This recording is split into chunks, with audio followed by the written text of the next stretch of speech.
sebelumnya saya mengganggu waktu Bapak, saya minta izin ingin melakukan wawancara terkait tentang pengambilan keputusan yang berbasis tentang nilai kebajikan. Nah, ini adalah salah satu tugas saya sebagai calon guru penggerak di modul 3.1, di mana saya harus mewawancarai 3 atau 2 kepala sekolah yang ada di sekitar sekolah ini.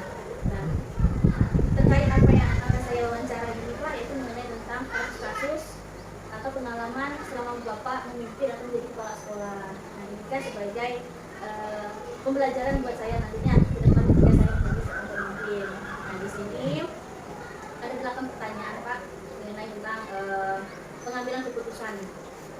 Bagaimana selama pengalaman Bapak mengambil keputusan? Nah, itulah yang akan saya tanyakan ke sekolahnya. Apakah sudah boleh mulai Pak? Jadi yang pertama ini Pak, bagaimana Bapak mengidentifikasi kasus-kasus yang merupakan dilema etika atau kebutuhan. Jadi kasus-kasus yang pernah Bapak ambil keputusan itu apakah termasuk dalam dilema etika atau kebutuhan moral? Terima kasih. Assalamualaikum warahmatullahi wabarakatuh. Oke, alhamdulillah. Pagi hari ini pertama saya mengucapkan terima kasih atas kesediaan itu berbagi pengalaman lah dengan saya sebagai kepala sekolah. Jadi apa yang telah Ibu tanyakan tadi mengenai kasus-kasus yang termasuk etika dan kebutuhan moral.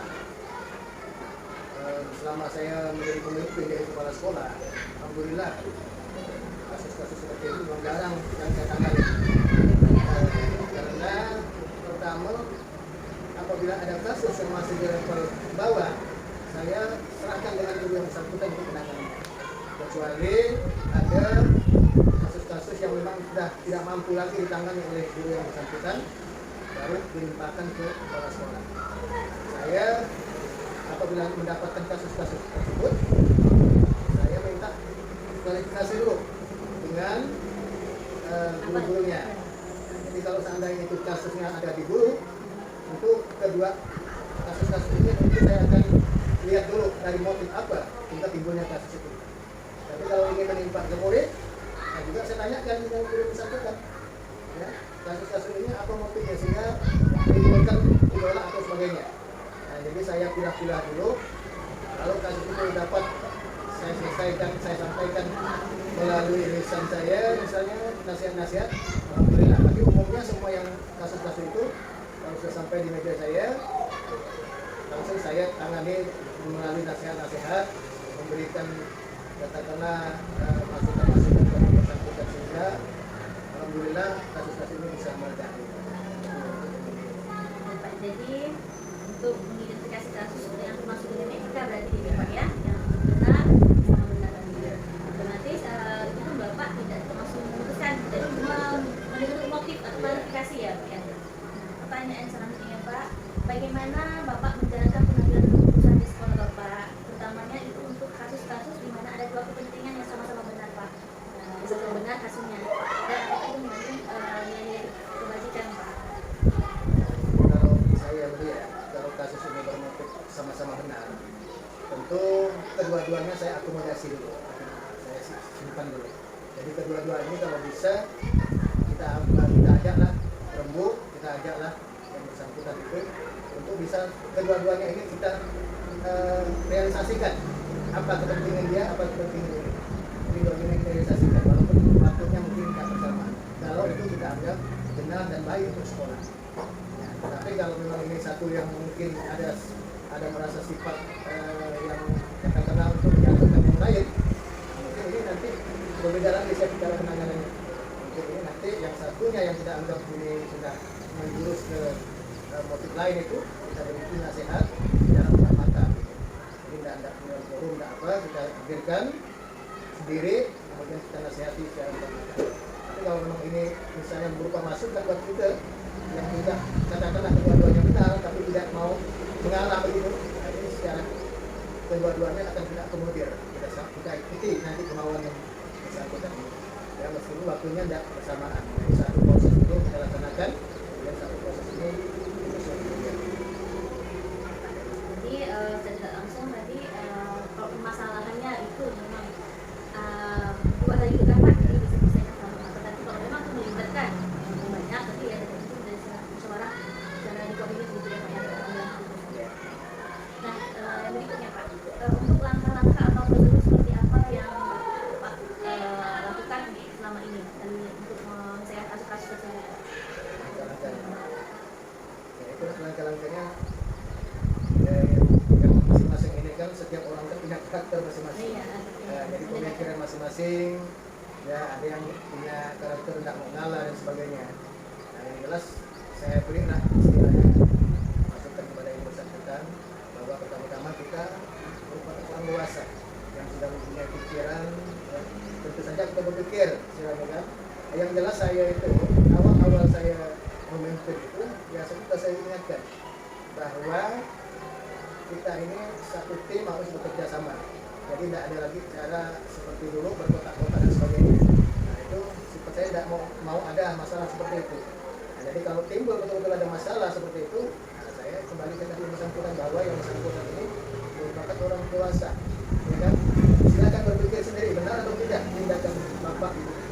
Kalau benar, ibu anggap benar, tapi orang lain belum tentu menganggap itu benar kan? Nah, kalau karena itu harus ada kerjasama juga antara yang bersangkutan ini untuk menyelesaikan masalah ini. Jadi saya kembalikan dulu ke yang bersangkutan. Kalau nanti masih timbul lagi seperti itu, ya mungkin akan saya berikan seperti semacam BP lah gitu. Kalau guru di sekolah tinggi itu ada BP nya. Nah kalau enggak kita nasihati ya. Tapi umumnya karena kasus ini jarang juga ada yang terjadi pada saya. Umumnya sekolah-sekolah yang saya pimpin itu betul-betul menjalankan misi persatuan lah, ketemuan dan sebagainya. Tidak ada yang misalnya sampai timbul ke kepala sekolah, sampai istilahnya dibawa ke meja kepala sekolah. Dari langkah tadi kan Pak, Bapak juga dari mendengarkan dulu ya cara kedua belah pihak tadi ya. Nah kira-kira apa dari langkah ini, kira-kira ada nggak apa yang Bapak anggap paling efektif dalam pengambilan keputusan itu? Yang paling efektif dari langkah-langkah tadi itu yang mana Pak? Kalau saya lihat kita buka pemikiran dia, kita sampaikan bahwa belum tentu ibu yang katakan ibu benar mempertahankan ini benar betul. Jadi yang jelas lihatlah penilaian orang lain pada ibu atau bapak kan. Kalau memang itu istilahnya baik, tentu semuanya menyatakan baik kan. Kalau ada yang menyatakan tidak baik, nah itu ibu harus refleksi diri gitu kan. Berani refleksi diri ya Pak ya. Evaluasi. Baik Pak. Jadi setelah tadi yang paling kita itu, terus juga ini Pak, kira-kira ada nggak Pak tantangannya dalam pengambilan keputusan ini Pak? Sesuai dengan nilai yang saya dari ini. Biasanya ada pasti ada. Tantangannya. Ada yang mungkin dengan sikapnya tidak suka gitu kan. Mungkin ada pemikiran bagi dia itu kita memihak dan sebagainya. Padahal enggak. Yang jelas kita ini ingin dia berpikir sendiri gitu. Jadi bukan menangkan antara kedua masalah ini, enggak. Tapi kita ingin dia itu betul-betul berpikir sendiri dan mau mengakui mungkin kalau kekurangan dia atau masalah-masalah yang dihadapinya itu misalnya mau mengakui lah apa yang kesalahan dia seperti itu. Jadi bukan tapi yang jelas apapun yang kita sampaikan berupa nasihat itu kadang-kadang ada risiko memang ada yang tidak senang gitu. Tapi terus terang saya menyampaikan nasihatnya seperti itu kadang-kadang dalam cara yang santun gitu supaya tidak terasa gitu. Tapi kalau kita secara keras kadang-kadang kawan terasa kita yang membuat kadang-kadang kawan dan sebagainya itu ada pikiran yang tidak senang dengan kita gitu. Berarti tantangannya tetap ada Tetap ya Pak ada. ya. Dari prosedur tadi langkah-langkah sampai tantangannya ini Pak. Kira-kira kalau apakah Bapak ini memiliki sebuah jadwal tertentu Pak atau sebuah penyelesaian kasus di lingkungan kita ini apakah Bapak bisa secara langsung di tempat atau Bapak memiliki sebuah jadwal untuk menyelesaikannya? Nah bentuknya atau prosedurnya itu tuh seperti apa Pak? Jadi saya itu kalau ada kasus secepatnya harus kita selesaikan. Jadi secepatnya saya menghadirkan sumber kasus tadi. Jadi harus kita selesaikan karena kita biarkan berlarut-larut dulu. Jadi makin panas makin susah. Jadi kalau ada kasus kita selesaikan pada saat itu juga. Ya. Jadi kadang-kadang kita ini kadang-kadang menunggu waktu juga tidak usah. Kalau saya kasusnya ada langsung saya harus selesaikan saat itu juga kalau bisa. Kecuali kalau memang kebetulan waktu saya tidak ada gitu istilahnya ada kegiatan-kegiatan. Yang jelas kita selesaikan secepatnya agar semua kembali seperti normal kembali gitu. Dari kasus lima etika tadi berarti kan jangan sampai melarutkan ya, jadi masalah ini jadinya yang utama dulu ini kan gitu ya Pak ya, dalam masalah ini dilema ya, kegalauan seperti itu ya Pak. Jadi memang Bapak sendiri ini kalau itu dapat secepatnya. Harus kita selesaikan. Nah, untuk ini Pak, adakah seseorang atau faktor-faktor apa yang selama ini mempermudah atau membantu Bapak dalam mengambil keputusan khususnya kasus-kasus lima etika ini? Menurut saya umumnya saya sudah baru megang buat sekolahan, tetapi memang di setiap sekolah itu saya mengambil ada orang yang saya tuakan. Karena ada 2 orang, laki-laki perempuan 1. Kalau di sini termasuk macam ini, jadi saya anggap saya tuakan. Jadi apapun permasalahan yang saya hadapi, yang saya temukan, saya harus berembuk dan tanya dulu dengan dia. Penasehat, semacam penasehat dan ini. Jadi saya walaupun saya pimpinan, istilah keputusan mutlak dengan saya, tapi saya tidak memberikan keputusan langsung gitu. Saya harus bertanya dulu. Saya harus berembuk dulu. Ya, seperti itulah. Jika seperti kawan-kawan kita bisa ada masalah, saya kedua orang itu saya libatkan. Artinya saya bertanya dulu dengan yang kedua ini. Ya, macam mana ini, macam mana ini. Nah, gini menasihati, barulah nanti saya pikirkan, saya putuskan. Seperti itu. Jadi memang ada nih Pak orang-orang yang itu yang membantu lah pemudah gitu ya Pak. Nah dari tentang pertanyaan ini 7 sudah terjawab Pak, rasa ya Pak ya.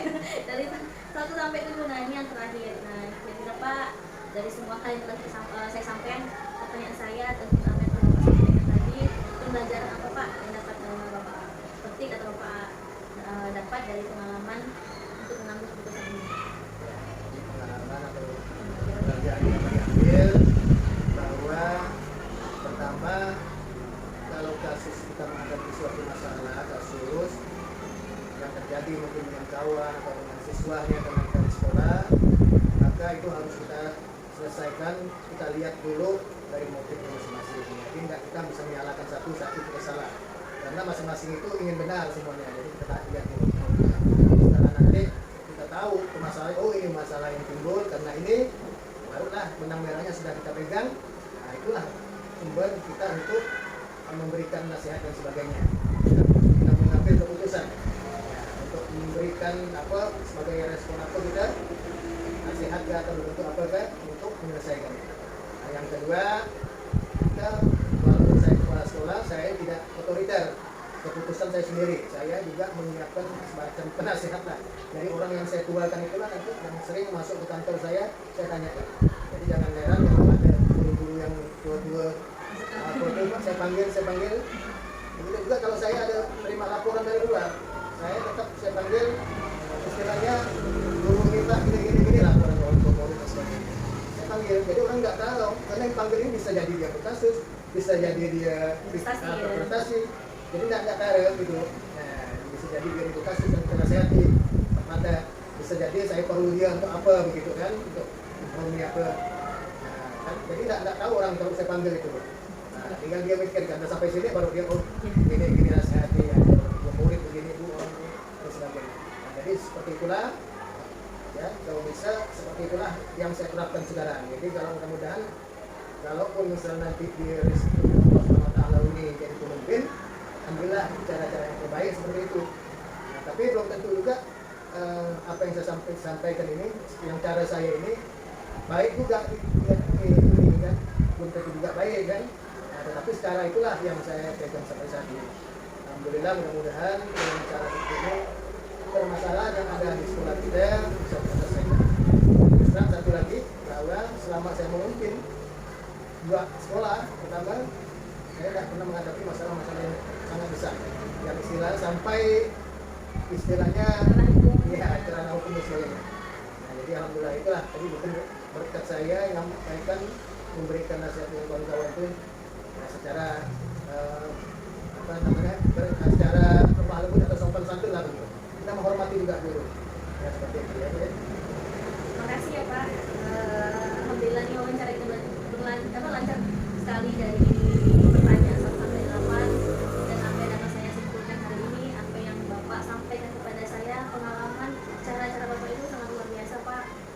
dapat saya putuskan di sini, Bapak sangat bijaksana dalam mengambil keputusan. Bapak juga tidak langsung menghadap diri sendiri. Nah, karena memang ada faktor-faktor lain juga yang harus diutamakan di sini. Nah, untuk menyelesaikan masalah juga, Bapak juga tidak dengan satu pihak saja, yang terlibat yang harus diperdengarkan. Nah, itu adalah pembelajaran yang sangat untuk saya ya Pak ya. Nah, apa yang sampai tadi yang kemungkinan nanti saya menjadi pemimpin, nanti saya belajar Pak. Karena belajar itu pengalaman itu berat ilmu Pak. Nah, ilmu karena nggak bisa dibeli pengalaman tadi kan Pak, nggak bisa dibuat seperti buku kita bisa buat. Tapi pengalaman kan langsung terjadi secara nyata. Nah, di sini saya memang wawancara ini sambil belajar. Karena saya sangat sampai haru juga Pak dengarnya. Luar biasa sampai dari luar sekolah ini Bapak memang dapat gitu kan mengayomi rekan-rekannya, tidak ada kasus yang terjadi, walaupun kasus antar guru sama siswa itu dapat diselesaikan terlebih dahulu sebelum sampai ke meja kepala sekolah. Dan di sini banyak ilmu Bapak, saya benar-benar ucapkan terima kasih atas waktunya juga Pak, atas kesempatan juga telah memberikan saya kesempatan untuk mewawancarai Bapak ini. Mungkin itu saja Pak wawancaranya. Sebelumnya Pak kita berikan salam dulu Pak untuk seluruh guru hebat di seluruh Indonesia. Nah, terima kasih ya Pak atas waktunya Pak. Saya akhiri Pak. Assalamualaikum warahmatullahi wabarakatuh. Assalamualaikum warahmatullahi wabarakatuh. Saya Sri Uni Astikarani, calon guru penggerak angkatan 9 dari SD Negeri 11 Sungai Pinyu. Nah, kali ini saya akan melakukan demonstrasi kontekstual, yaitu mewawancarai 2-3 kepala sekolah. Nah, pada saat ini saya berkesempatan ingin melakukan wawancara bersama kepala sekolah di SD Negeri 3 Sungai Pinyu. Selamat pagi Pak. Pagi. Nah, ini adalah kepala sekolah dari SD Negeri 3 Sungai Pinyu, yaitu Bapak Yusaini Amin. Bapak bertugas ini sudah berapa lama ya Pak? Lebih kurang 1 tahun. Nah, tadi kan Pak, selama Bapak menjadi kepala sekolah ini kan itu sangat lama sekali Pak ya. Itu tentunya Bapak ini kan udah banyak pengalamannya nih. Dari sekolah satu ke sekolah satunya lagi gitu kan. Nah, mengenai pengambilan keputusan ini kan berarti kan ada kasus yang terjadi. Nah, kasus ini kan apakah Bapak ini nanti keputusan itu ada nggak nilai-nilai kebajikan dalamnya? Baiklah Pak, saya di sini akan melakukan wawancara. Di sini ada 8 pertanyaan, di mana ini tentang cara pengambilan keputusan ya, sebagai pemimpin, apakah berbasis dengan nilai-nilai kebajikan. Baiklah, langsung pertanyaan pertama ya Pak ya. Nah, bagaimana Bapak dapat mengidentifikasi kasus-kasus yang merupakan dilema etika atau bujukan moral tadi? Untuk mengidentifikasi kasus, kita tahu dulu apa itu dilema etika dan apa itu bujukan moral.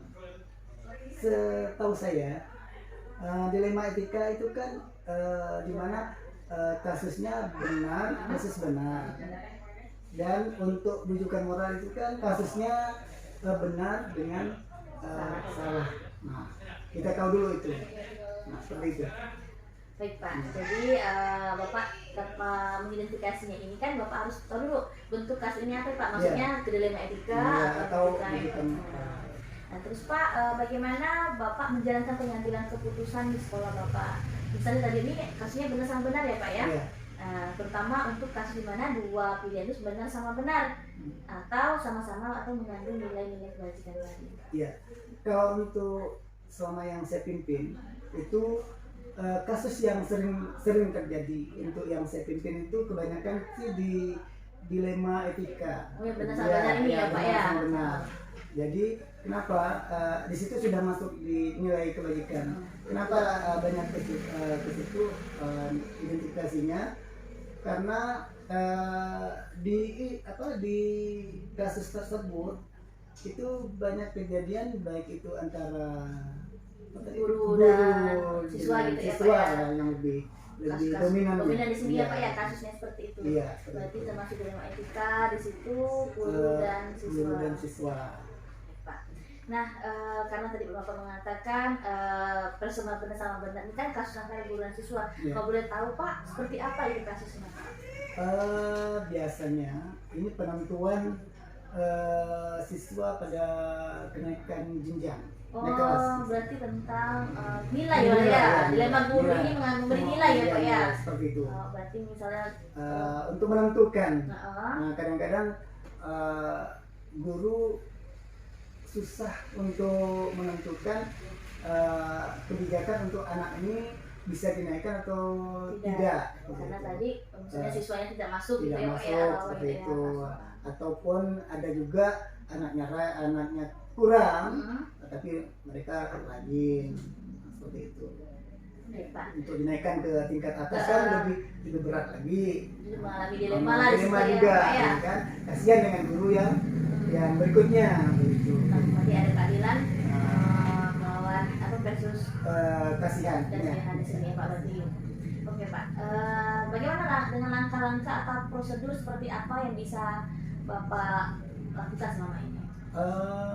Prosedur yang saya lakukan biasanya menerima dulu, saya tidak sendiri. Iya. Saya harus melibatkan semua yang terlibat, baik itu siswanya sebagai yang dinilai dan gurunya yang sebagai penilai. Nah, seperti itu. Jadi saya sendiri langsung mengambil keputusan. Kita adakan pertama paling tidak ada komunikasi, saya dengan siswanya atau saya juga dengan guru-guru. Apalagi di dalam kelas tersebut gurunya tidak hanya guru kelas, tetapi ada guru mata pelajaran lain kan. Nah, seperti guru agamanya, kemungkinan dari guru olahraganya, seperti itu. Berarti kan Bapak ini tidaklah langsung mengambil keputusan sendiri ya, Pak. Jadi dengan mendengar Masukan, masukan iya, dari masukan yang dari- guru yang lain, guru kelas dan Iya. guru mata pelajaran juga Termasuk dan siswanya lain-lain. juga. Pak. Nah, dari langkah-langkah prosedurnya seperti itu, hal apa saja Pak yang selama ini Bapak anggap efektif dalam pengambilan keputusan pada kasus dilema etika ini, Pak? Efektivitasnya. Iya, maksudnya yang Bapak anggap efektif cara mengambil keputusan tadi ini. Nah, itu tadi yang saya jelaskan dari awal tadi, bahwa untuk mengambil keputusan ini dengan aturan yang sudah kita tentukan, ya kita tadi dengar dulu alasan dari siswanya.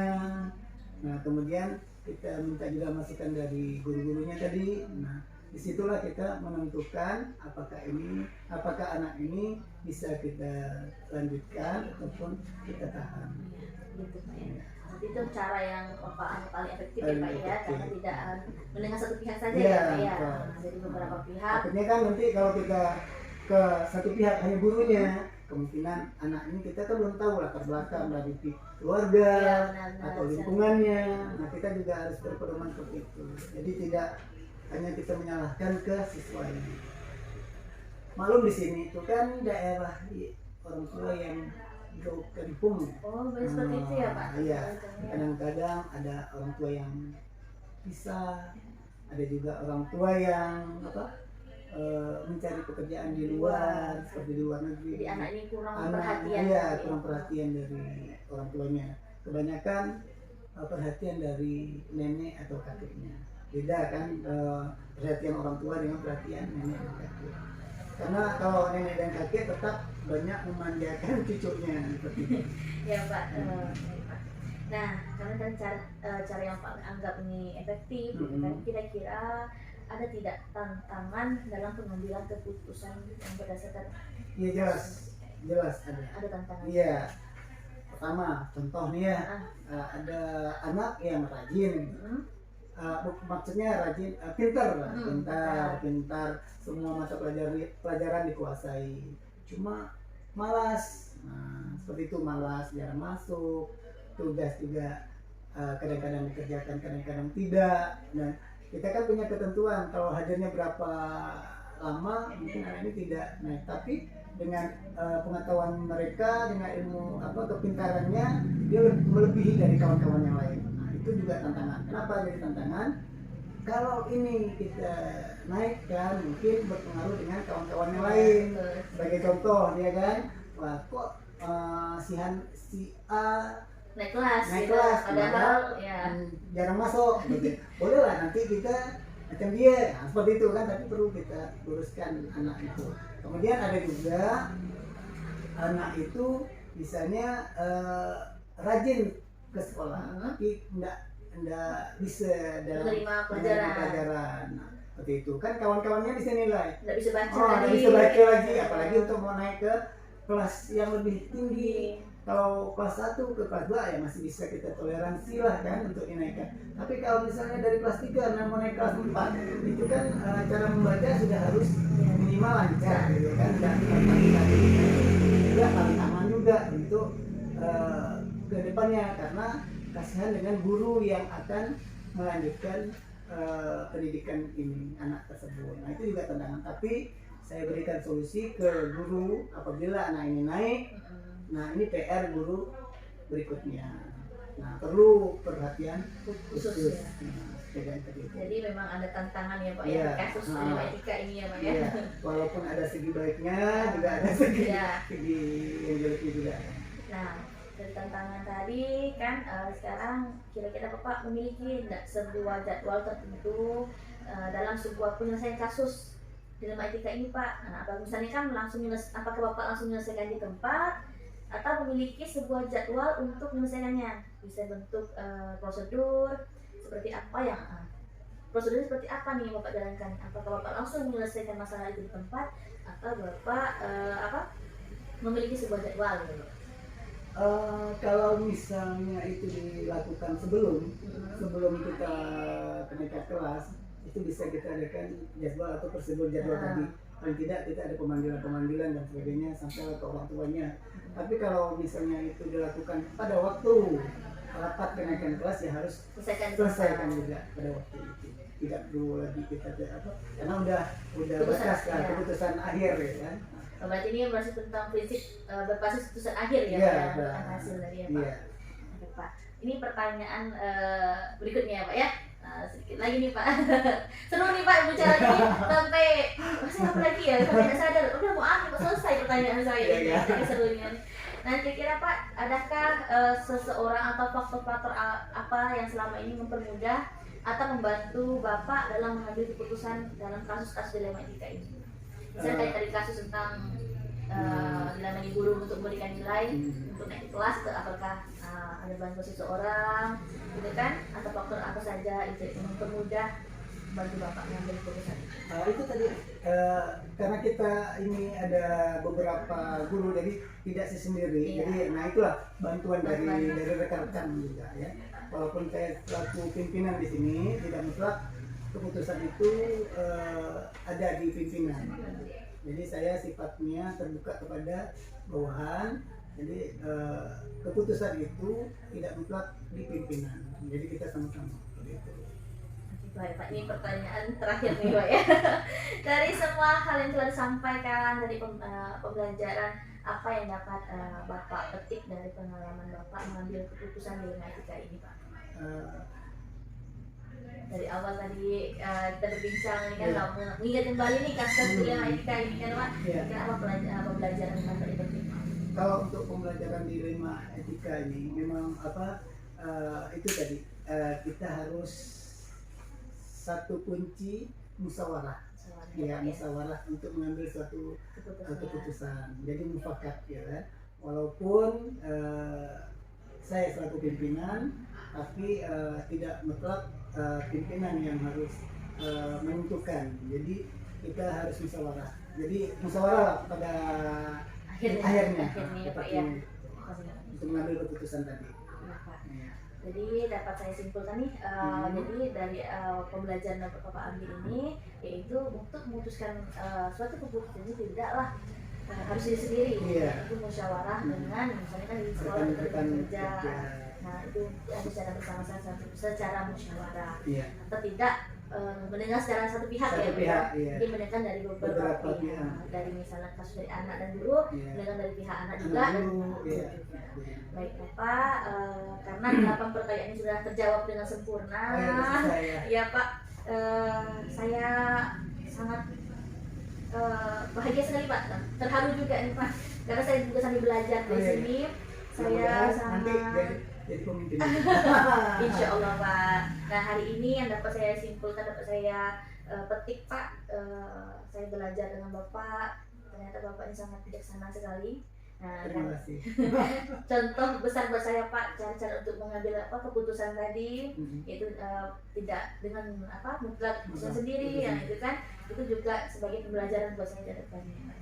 Apa yang dapat saya pahami hari ini, apa yang dapat yang saya dapat hari ini ada sebagai ilmu tambahan buat saya ke depannya Pak.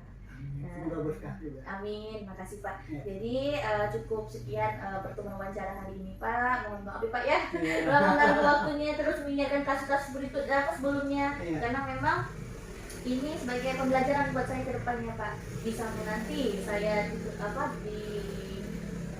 dipercaya menjadi seorang pemimpin, bagaimana saya dapat menyelesaikan kasus seperti ini. Mudah-mudahan Pengalaman aja. seperti ini. Mudah-mudahan.